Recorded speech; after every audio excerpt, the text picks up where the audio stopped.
Me and my thumbs.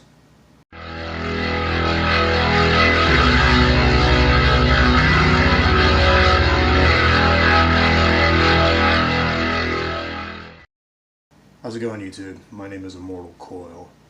Um, Funny thing happened on Geeks and Gamers yesterday.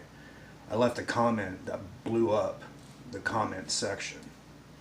Normally, I don't like to toot my own horn on other people's channels, but you know, this comment received 524 thumbs up and generated 74 replies, and it also became a talking point on the High Council.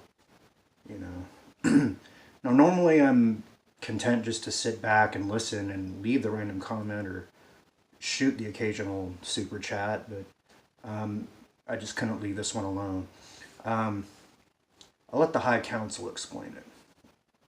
You guys, you go ahead and you get out there and you find an article about the Captain Marvel trailer. What is going on with stepmom superhero? I have never seen anything so incredibly sad in my entire life. Her face doesn't change. Her face is always depressed. She has like just bland hair. Um, I don't understand this. I do not understand Captain Marvel. This will be the first official Avengers bomb. Now, where is this going to go? It's going to go this way. Avengers 4 is going to be woke. It's going to be the moment where Avengers get woke. Nobody believes me. I'm telling you this is true. They are going to start introducing the horrible SJW characters into the MCU, starting with Carl Manvers. Now, her name's Carol Danvers, but we call her Carl Manvers because she slowly becomes a man. Yeah. And she does. She slowly becomes a man over the course of God knows how long in the comics. So now I reacted to the trailer. I want to correct something because I woke up this morning and I reacted. I didn't catch the part where it says hero, but it actually points out like her. Yeah, I didn't catch that. And then Brie Larson started the hash. I don't know if she started the hashtag, but she did this, all caps HER. And then the lowercase o, and it started being a big deal. And I'm like, oh my God. Well, Brie, you are a zero, my hero. Nobody likes you. This. She's awful. I mean, she's really awful. I wish I could say that she wasn't awful. But she really is terrible. I mean, she's a very bad superhero, and her line readings you can actually see. You can actually see her reading lines and saying, "I don't know if I am real or not. I don't know if any of this is real."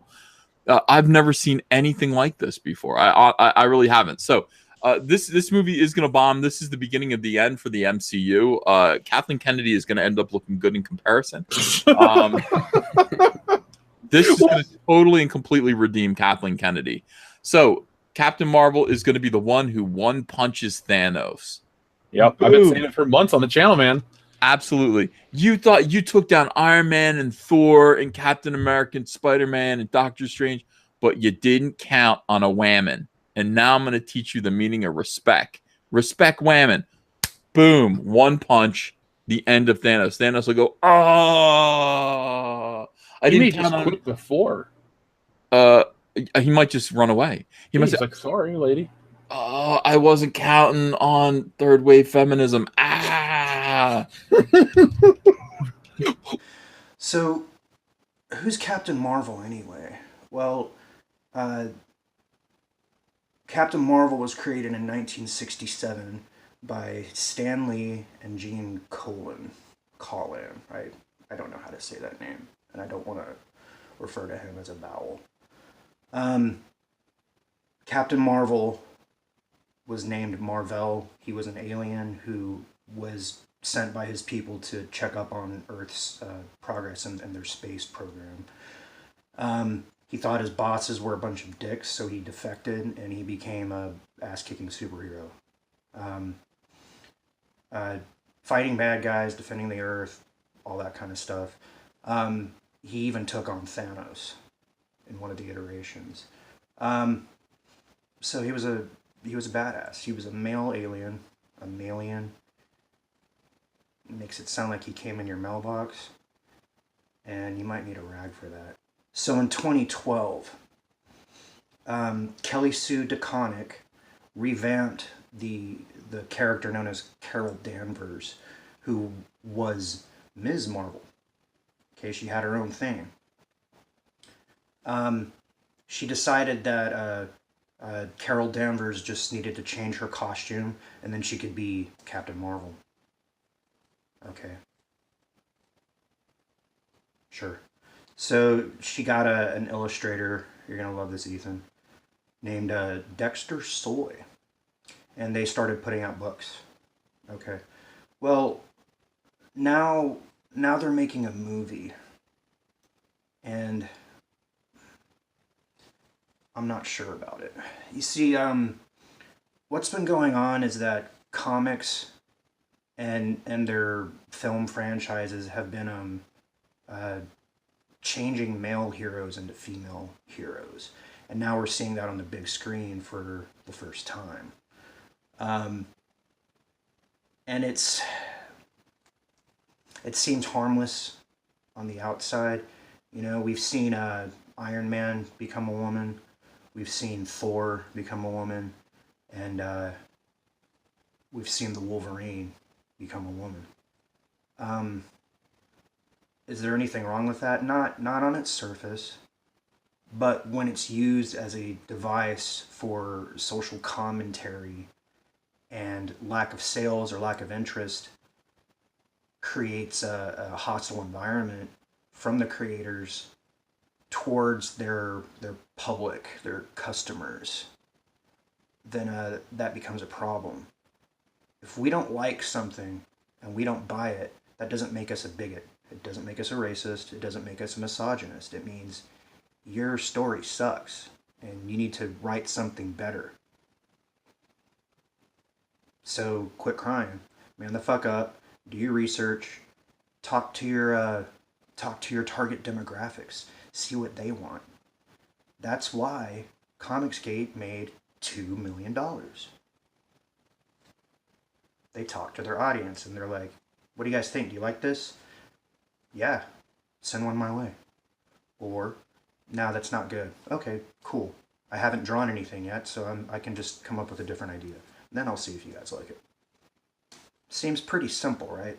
But the publishers and the creative staff at these big comic book companies don't do that. They're like, no, here's what you're getting. This is what's happening right now to your characters. And if you don't like it, you're a bigot. Go buy something else. I think I'll do that.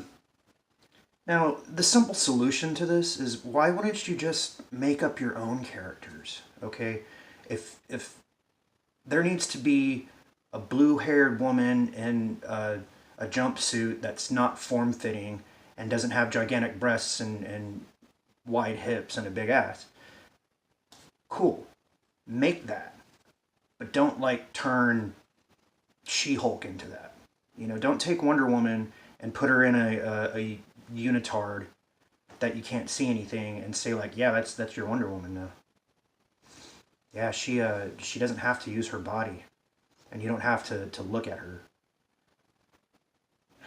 Fuck. Now, I also want to kind of say this from a martial arts perspective. If you're a pretty young woman and you know how to kick ass, it might do you good to distract your enemy. You know? Shake things a little bit. It's that classic, like, you're playing pool, so you bend over the table, you try to distract your opponent. And then when your opponent's distracted, you capitalize on that distraction, and you take their ass down. Pretty simple. But you also have to look at what comics traditionally was escapism for young men. Okay? Most of the guys who read the books weren't big, huge, ass-kicking, ball-swaggering motherfuckers. They were skinny little dudes who lived in their imaginations for the most part. And what do we fantasize about? Being that big, ass-kicking, ball-swinging motherfucker. And being with voluptuous, beautiful women. Okay? So it it would be convenient to say that they don't do these kind of things because they already have franchises that are big bucks. That's partially true, but what I really think is that there's a social engineering element out there that are seeking to demasculinize men, to give us a different sort of identity so that we're docile and complacent and dumb and not a threat to the people who are pulling the puppet strings. So if we're taught that guns are bad and that white men are bad and that we should feel bad because, you know, respect women, then what's going to happen? Well, two things are going to happen. You're going to get a portion of the population behaving exactly as that would dictate, but then you're going to get other people who are pissed off, like me. Now, Americans, we have a history of revolution, and I'm not saying things are going to get violent, but we're not going to tolerate this shit. We're going to go do our own thing. We're going to take our toys, go home, and you're not going to have a job because we're not going to buy your shit. You're not going to get the money. You're not going to pay your bills. And then what's going to happen? Well, Spider-Man will go into the public domain, and we'll start making Spider-Man books. Superman will go in the public domain. We'll start making Superman books. Pretty simple, huh? So before your ship goes down in flames, think about that. Think about how these guys made $2 million. Fire your creative team and maybe think about hiring guys like that. It's just my 2 cents. So I can't say for sure how woke Captain Marvel is going to end up being. We're going to have to keep our eye on it. Because at this point, half of the MCU is dead. And Hulk is being a bitch. He won't come out. So who's going to take on Thanos? Carol Danvers? Can you see Thanos getting his ass kicked by a blonde girl? I think we might. So that's all I have to say for right now. Links to Geeks and Gamers, the Captain Marvel trailer, Comic Artist Pro Secrets, and World Class are going to be in the description below. You know, go check it out. We're in the middle of a cultural phenomenon.